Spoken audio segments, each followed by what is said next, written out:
kwa sababu hii hazina hii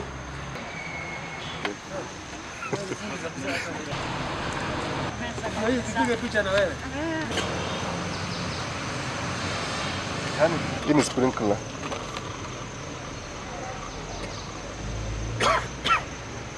Maisha yenu kuimprove, si ndio? Nimeshukuru sana kwa hii vitu nimepewa kwa National Council of Disability, na nimeshukuru Mungu kwa sababu sijawahi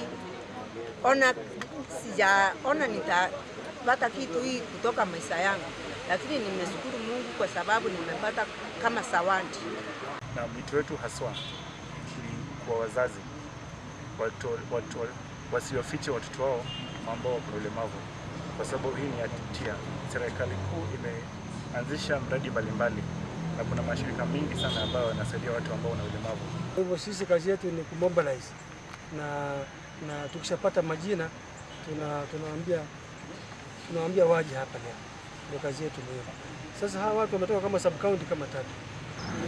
Zitumike ili kuinua maisha.